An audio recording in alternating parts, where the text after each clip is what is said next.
We're taking a look on how local law enforcement is preparing for the National No Kings protest happening this Saturday. Hear what's being done to keep people safe here in Southern Oregon. Plus, more than 100 acres of land were burned from what fire crews are calling the Siskiyou June Lightning Complex. And we're going to keep things a bit more seasonable as we're ending out the week and on the drier side. I'll have more details for you coming up. Live, local, late breaking. This is NewsWatch 12 this morning. Good morning. The time is 6 o'clock on June 12th. Welcome to NewsWatch 12 this morning. I'm Carlos Murrieta. We're going to first be turning over to Storm Tracker 12 meteorologist Sarah Kress. And Sarah, I know we've been seeing a lot of the warmer weather this last weekend. Can we expect the same thing heading into today? Today's definitely will still feel warmer, but definitely a lot less hot than what we felt earlier this week, into the triple digits, breaking records. But for today, we're going to stay quiet, mostly sunny, closer to normal highs, and it's going to be a bit breezy into our afternoon. But looking out this morning, absolutely stunning outside, seeing mainly clear skies, dealing with some areas along the coast of the marine layer and some fog, but that should decrease as we're working our way throughout the day today. It is a cooler start. We're at 45 into Klamath Falls, 50 to Montague, Lakeview at 42, Grants Pass in Medford into lower 50s, over to Brookings 50, and into the 30s as we're into northern Klamath and Lake counties. And a difference from yesterday in what we're seeing, about 8 degrees warmer yesterday morning in Klamath Falls, 9 into Medford. So you might want a lighter layer this morning as you're heading out the door, but you won't need it for too long because we'll see those temperatures warm up. We'll be into the mid 80s for us into the Rogue Valley. East side will be into the upper 70s, lower 80s, to the 80s in Northern California, along the coast into the 60s for us today. And for the next couple of days, it's going to be feeling rather pleasant outside. One thing you'll definitely notice are those breezes picking up into the afternoon. So coming up in our next forecast, we'll go into a bit more details of what you can expect in the days to come. Thank you, Sarah. In our top story, the Medford Police Department is warning residents that false information is going around, with claims that police are warning residents of ICE raids. Those claims are not true. The police department says they are not making any calls and have not received any information about any ICE enforcement activity. They're urging residents to rely on official sources for accurate information. So if you do receive a suspicious call or text, call the police as that number is on your screen. And looking ahead to this weekend, rallies tied to a national No Kings movement are being planned across the U.S. this Saturday. From Corvallis to Mount Shasta, you can expect to see people hit the streets. This is all to protest President Donald Trump and his policies on his birthday, which is on June 14th. And here in Medford, the demonstration is expected downtown, just blocks away from the Medford Cruise event. NewsWatch 12's Damien Alvarado spoke with local law enforcement, who says it's prepared for those protests. I'm standing here on McAndrews Road, where come this Saturday you can expect this street to be lined with protesters. I was able to talk to the Medford Police Department that said they will have extra staffing on hand, not only in this area, but at other public events happening come Saturday. The last time protesters gathered in downtown Medford, it was the April Hands Off Medicaid rally, drawing dozens to Vogel Plaza and areas of Biddle Road with signs and chanting. This Saturday, demonstrators are returning, this time under the banner of No Kings.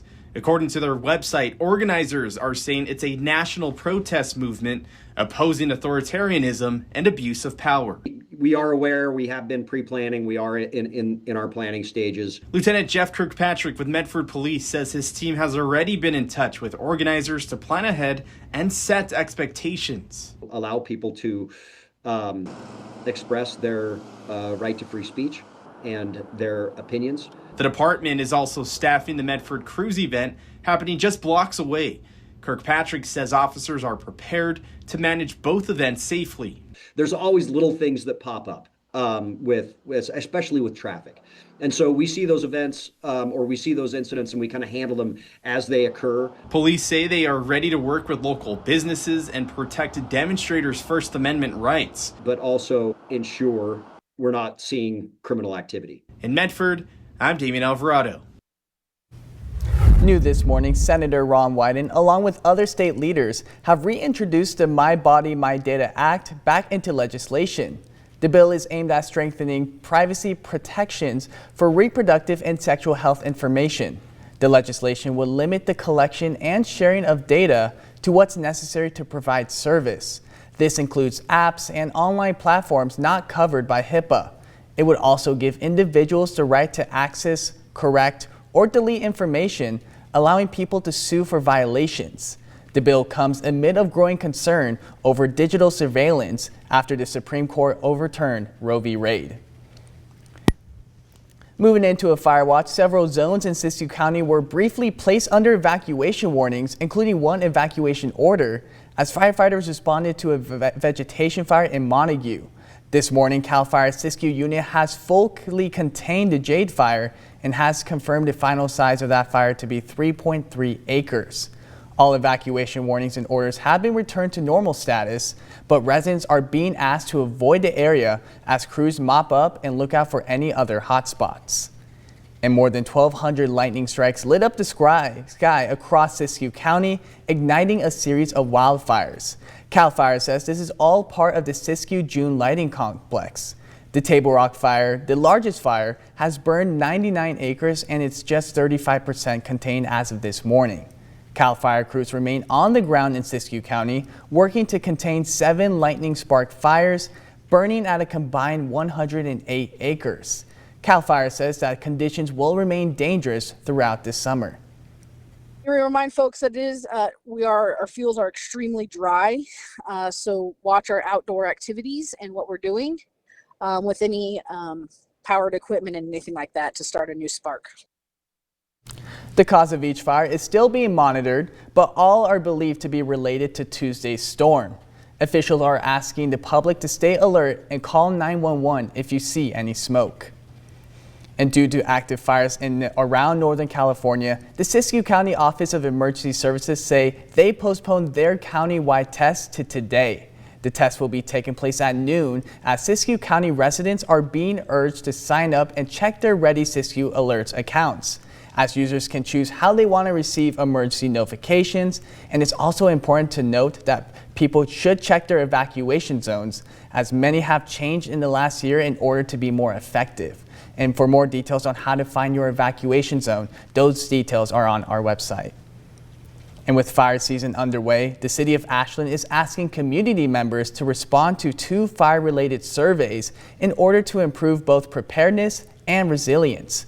One survey focuses on how a wildfire might impact the community and what places community members' values. This survey closes in just 3 days. The second survey asks residents about how they prepare themselves and their property for evacuations. That survey will be closed on July 4th.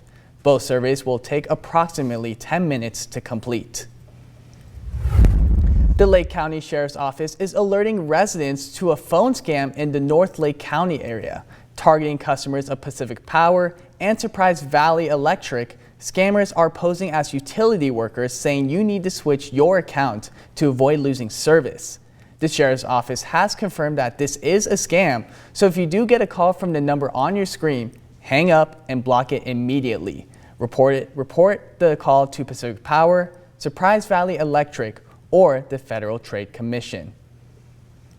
And on to continuing coverage, a major shift for one of Oregon's most iconic brands, Dutch Bros. They're officially moving its corporate headquarters from Grants Pass to Phoenix, Arizona. The move has been in the works for a while now, but it's now official. It marks a big change for a company that got its start right here in Southern Oregon, as the coffee chain began moving many of its corporate roles to Arizona last year, as the brand has built a devoted fan base across the country. We did reach out to Dutch Bros for comment on the move, and they did get back to us. Dutch Bros said, over the past several months, we've seen the benefits of having more of our teams working together in one place. To support our next phase of growth, Phoenix will become our official headquarters. Dutch Bros also told us that Grants Pass will still play a role with its roasting facility and support functions staying here in Oregon. They added they'll continue to invest in the region through community programs and the Dutch Bros Foundation. And water rescue incidents are on the rise, and several Oregon agencies are warning boaters and swimmers that the water remains dangerously cold. As snow continues to melt and run into lakes and rivers, the Oregon Department of Emergency Management and the Oregon State Marine Board say that many residents are underestimating the power of cold water. If you do find yourself in dangerously cold water, swim to safety if possible, or conserve your energy and body heat while waiting for rescue. For a closer look at how to help someone who's been submerged in dangerously cold water, head to our website, ktrv.com.